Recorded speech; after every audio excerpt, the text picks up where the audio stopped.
KTU Cares, a salute to local heroes. What kind of world do you want?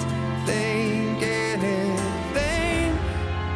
History starts now. Two great people on the line with us this morning. First, I'd like to welcome Dave Dennis, also known as Chachi. He is the president and co-founder of Benztown Radio Networks and volunteers his time to be on the board of directors for the Library of American Broadcasting Foundation. Good morning, Chachi. Thank you so much for having me on. I really appreciate it. Great to have you on, Chachi. And also joining us, a good friend, Debbie Beagan. She is the producer of the Giants of Broadcasting and Electronic Arts Awards, a signature event for the library. Good morning, Debbie. Hi, it's great to talk to you. For those that may not be aware or not familiar, what is the Library of American Broadcasting Foundation? We'll say also LABF, and what is its mission? Just have to nerd out for a second. It has always been a dream to be on the air in New York City, so this is just a pure honor.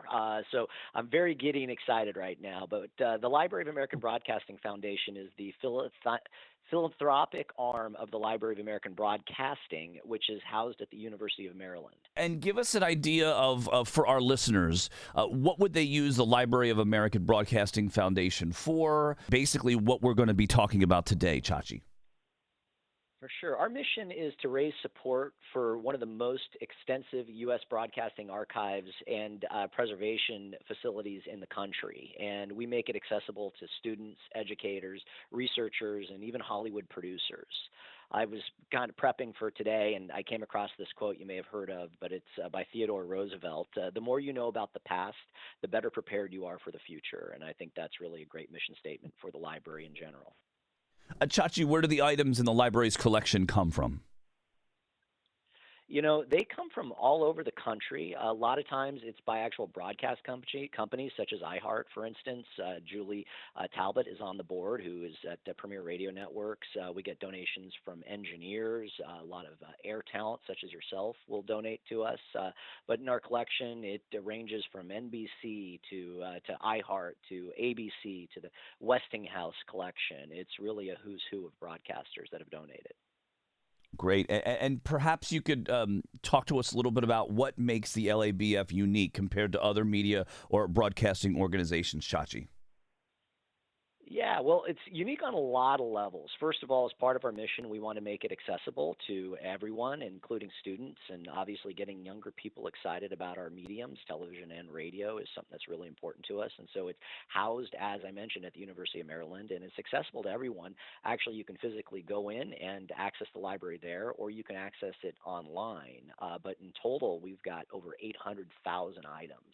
So it's a very robust collection, and something that we don't think about as much today because everything is digital. You're recording in digital right now. But back in the day, things were recorded on everything from wire recordings to acetate discs to vinyl to VHS to Betamax, 16 millimeter film. And unfortunately, all of that has a lifespan, and that starts to erode over time. And so part of our mission is to digitize as much of that as we possibly can to preserve it for future generations.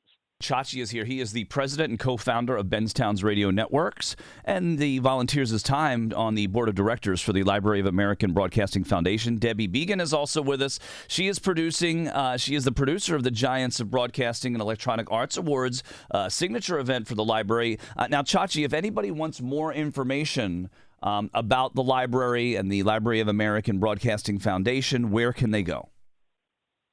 Thank you for asking. They can go to tvradiolibrary.org, or they can also find us on Facebook at the Library of American Broadcasting. Now, if anyone were to walk into the library today, what's one of the more interesting or most surprising things that they would see or hear? So most of our collection, believe it or not, is, as I mentioned, it is actual physical media like the Betamax and so forth. But we also have some really cool vintage artifacts in there, a lot of older radios. We've got a 1946 RCA model TV, which is one of the very first TVs that were ever built. And it's the size of a refrigerator, but the screen is just a couple inches.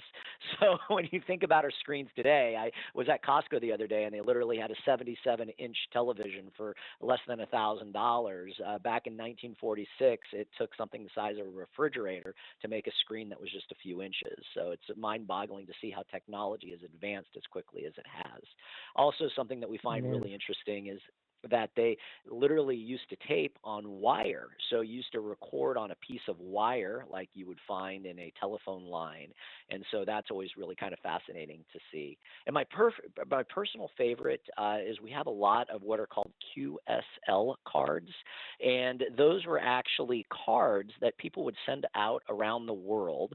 And if you could verify that you heard a radio station in, let's say, Minneapolis, a listener in Minneapolis would send a QSL card back to the station to verify that they could hear it. And QSL is Morse code for I acknowledge receipt. And so we've got QSL cards from all over the world. As you know, radio waves can actually skip across the ocean. And so it was not uncommon to get QSL cards for American radio stations from Europe. Wow, fascinating and really, really great stories to talk about and learning a lot today. Maybe spend a little bit more time on some of the more interesting artifacts in the collection, if you wouldn't mind, Chachi.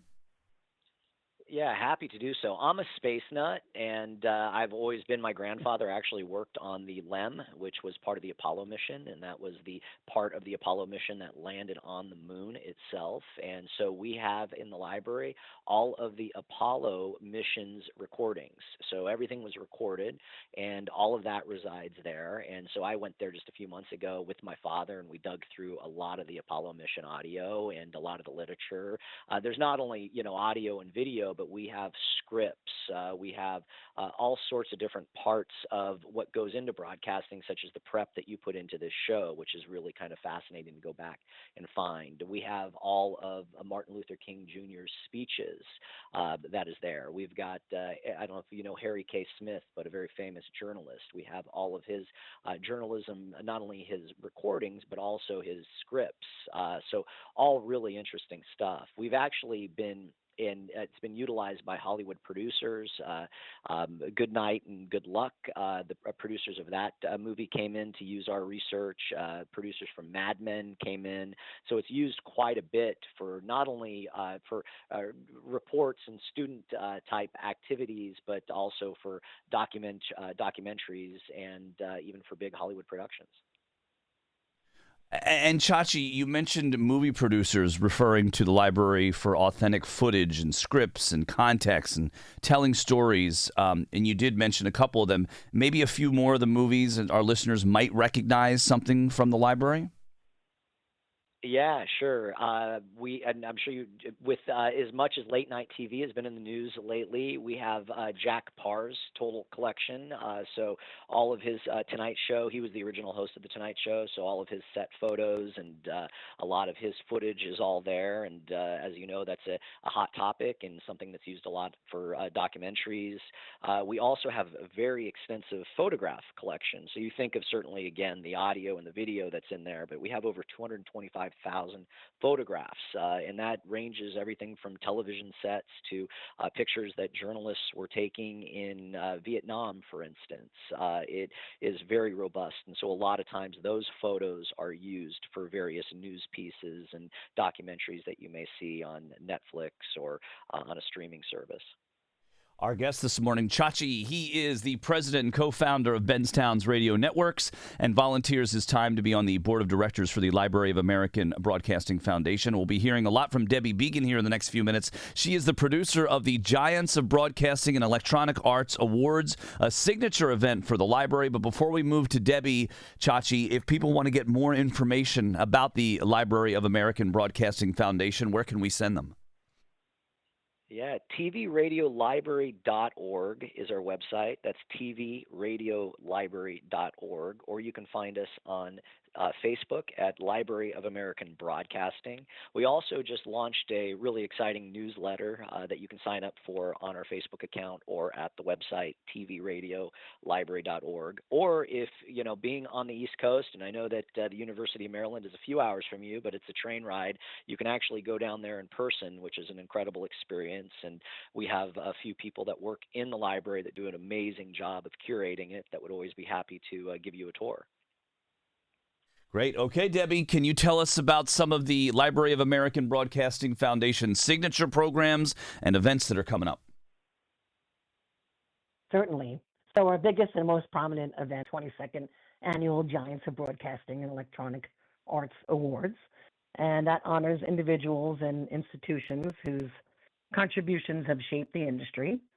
So our 2025 Giants this year include David Muir, who's the anchor and managing editor of ABC News Tonight, and the co-anchor of ABC 2020. Also, another giant is Lynn Beal. She's the executive vice president, COO of Tegna. She just recently retired.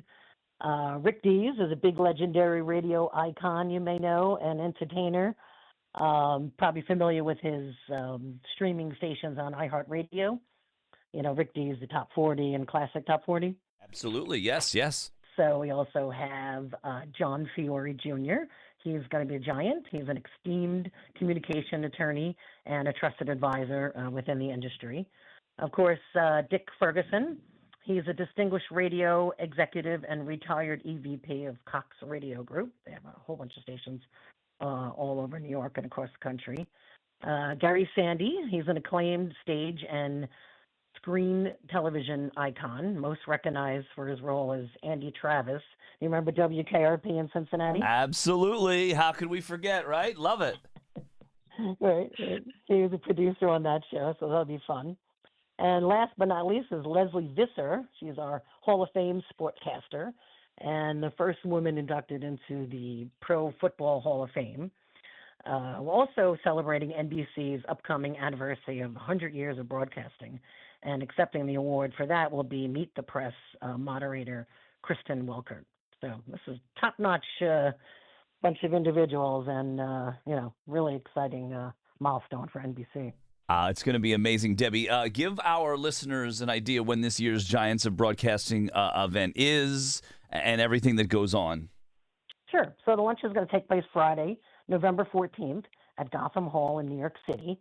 We're pleased to welcome back our 2018 Giant honoree, who is the 60 Minutes and CBS News correspondent Bill Whitaker. He's our official MC for the event.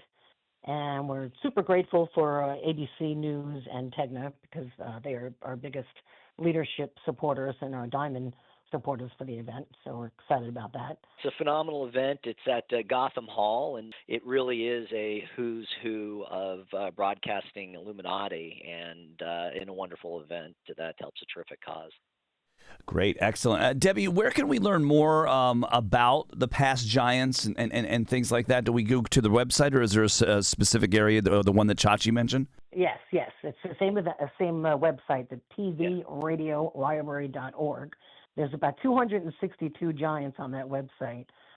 Just a couple of my faves, to list a few, are Lucille Ball was named a Giant many moons ago.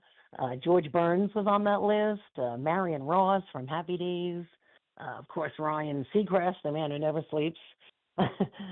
Johnny Carson and Charles Osgood, to name a few, but there's a ton of them on there. Wow, what a great list. That is amazing, and we definitely want people to check out the site. As we get ready to wrap up this morning, Chachi, I'll go to you first, and then Debbie, if there's anything else that you'd like to mention about the Library of American Broadcasting, now would be the time to do that, Chachi. Thank you very much. I'm going to leave you with this interesting factoid. As we were talking prior to the interview, you mentioned that you started as a morning show producer. I, too, started as a morning show producer, and I worked with Rick Dees as a morning show producer. And so it's a pure honor to see it come full circle and to have him get inducted here in a few weeks. And it's just a wonderful media, as it is incredibly important to you, and I should say broadcasting.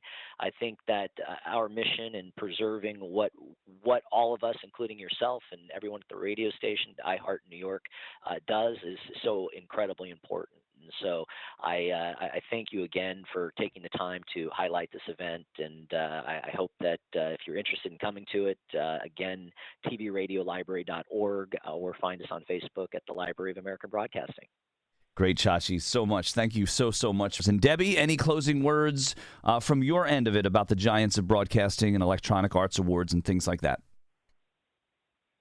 Yeah, just echoing what Chachi, said, that it's just a big C-suite event for all radio and television people. So if you're in the event and you want to meet some top-notch people and, smooth with some great individuals, this is the place to be, and it's all for a good cause and a tax write-off, of course. So.